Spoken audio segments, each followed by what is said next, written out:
शुरू करते हैं आपकी वर्कशीट नंबर 29। तो पहले आप लोग इसे अच्छे से लेबल कर लेंगे, डी डाल देंगे, क्लास, सब्जेक्ट, अपना नाम, अपने टीचर का नाम आप लोग लिख लेंगे। आज हम लोग पढ़ेंगे major domains of the earth atmosphere. अभी हम लोग मेजर डोमेन्स पढ़ रहे थे, यानी पृथ्वी के जो घटक है उनके बारे में जान रहे थे। इस पर हम लोग ने हाइड्रोस्फीयर को जाना। आज हम लोग एटमॉस्फेयर के बारे में पढ़ेंगे, तो चलिए पढ़ना शुरू करते हैं।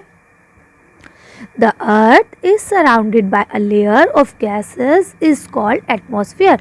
यानी अर्थ के इर्द गिर्द एक गैसेस की लेयर बनी हुई है, एक परत चढ़ी हुई है जिसको हम एटमॉस्फेयर कहते हैं।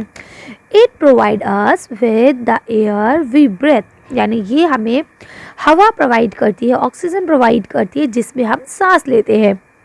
The atmosphere extend up to a height of about 1600 kilometers। यानी कि ये कहाँ तक फैली हुई है, 1600 किलोमीटर तक आसमान में फैली हुई है।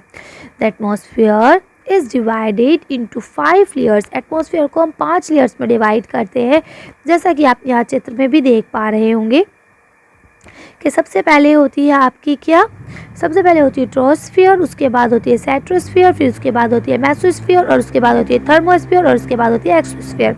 तो इस तरह से ये आपकी 5 स्फीयर्स हो गई हैं। यहाँ पे भी देखिए लिखा है these layers starting from earth surface are called the troposphere. यानी कि अर्थ के सरफेस से अगर हम शुरू करें तो सबसे पहले आती है ट्रोपोस्फियर, फिर आती है स्ट्रोस्फियर, उसके बाद आती है मेसोस्फियर, उसके बाद आती है थर्मोस्फियर, और उसके बाद आती है एक्सोस्फियर। ठीक है।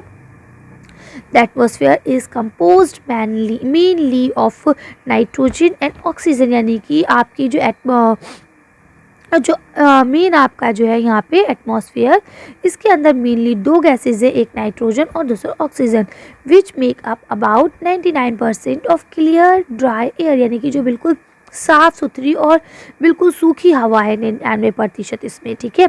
Nitrogen 78% and oxygen 21%, and other gases like carbon dioxide, argon and other comprise 1% by volume।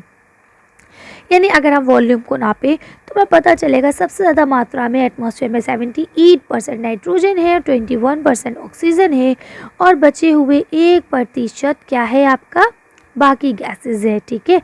Oxygen is the breath of life. Oxygen हमें सांस लेने में मदद करती है। Well nitrogen help in the growth of living organism. यानी nitrogen जो है वो हमें बड़े होने में मदद करती है। अब आपको यहाँ दिया गया बायोस्फीयर के बारे में।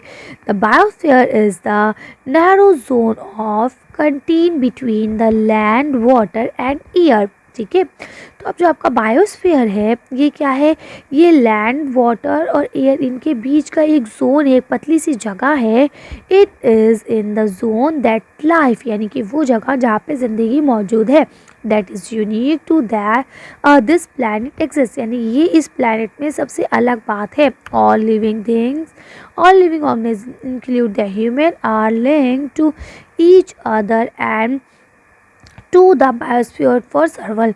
ठीक है। अब आपकी सर्वाइव के लिए बायोस्फीयर इन सब की ज़रूरत है। बायोस्फीयर किसे कहा जाता है, बायोस्फीयर कहते हैं वो जगह जहाँ पे इंसान रहता है, जहाँ पे ज़िंदगी मौजूद है और अपने जीने के लिए एक दूसरे पर निर्भर करता है। अब आपका क्वेश्चन आंसर शुरू होते हैं। Answer the following question. तो पहला क्वेश्चन लिखा है what is the percentage of nitrogen in the atmosphere. Atmosphere में नाइट्रोजन की क्या परसेंटेज है बताइए। तो चलिए आंसर देखते हैं। सिंपल आंसर आप लिख देंगे नाइट्रोजन 78%। ठीक है। तो कितनी है, 78%। चलिए अगला क्वेश्चन पढ़ते हैं। यहाँ आपका नेक्स्ट क्वेश्चन लिखा है what is the importance of oxygen in our life. हमारी लाइफ में ऑक्सीजन की क्या ज़रूरत है, क्या वैल्यू है। चलिए आंसर देखते हैं। तो आप लिखेंगे oxygen is the breath of life. यानी कि जीने के लिए सांस की ज़रूरत है जो कि हमें ऑक्सीजन के द्वारा ही मिलती है, लिख लेंगे। चलिए अगला क्वेश्चन पढ़ते हैं। यहाँ आपका नेक्स्ट क्वेश्चन दिया गया है right the layer of atmosphere. अब एटमॉस्फेयर की जो 5 लेयर्स हैं उनका जिक्र कीजिए, उनको बताइए, लिखिए यहाँ पे। तो चलिए लिखते हैं। तो आप यहाँ से लिखेंगे these layer starting from earth surface. अगर हम अर्थ सरफेस से स्टार्ट करें तो पहली होती है आपकी ट्रोस्फियर, दूसरी होती है स्ट्रोस्फियर, और तीसरी होती है आपकी मेसोस्फियर, चौथी होती है थर्मोस्फियर, और लास्ट होती है आपकी एक्सोस्फियर। लिख लेंगे आप लोग। चलिए अगला क्वेश्चन पढ़ लेते हैं अब हम लोग। Now your last question is what is biosphere. Biosphere क्या है। ठीक है। तो आपका आखिरी क्वेश्चन इसमें दिया गया है कि बायोस्फीयर किसे कहते हैं, क्या है बताइए, है ना। तो चलिए इसका आंसर देख के वीडियो फिनिश करते हैं। इसका आंसर आप यहाँ से लिखेंगे biosphere. The biosphere is the narrow zone of contain between the land water and air.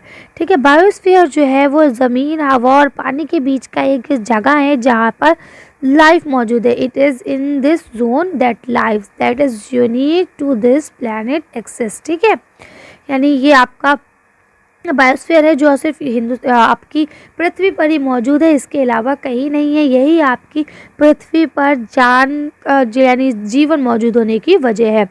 All the living organism include human are linked to each other and to the biosphere for survival. ठीक है, यानी जीने के लिए यहाँ पे चाहे इंसान हो चाहे जानवर, सब एक दूसरे के ऊपर निर्भर रहते हैं और अपनी ज़िंदगी जीते हैं। ये आपका क्या कहलाता है? बायोस्फीयर कहलाता है। चलिए, तो आज की वर्कशीट को हम यही खत्म करते हैं। आज की वीडियो में बस इतना ही। अगर आपको हमारी वीडियो पसंद आई हो तो प्लीज़ इसे लाइक और शेयर करें। अगर अभी तक आपने हमारे चैनल को सब्सक्राइब नहीं किया तो प्लीज़ हमारे चैनल को सब्सक्राइब करें। Thank you for watching.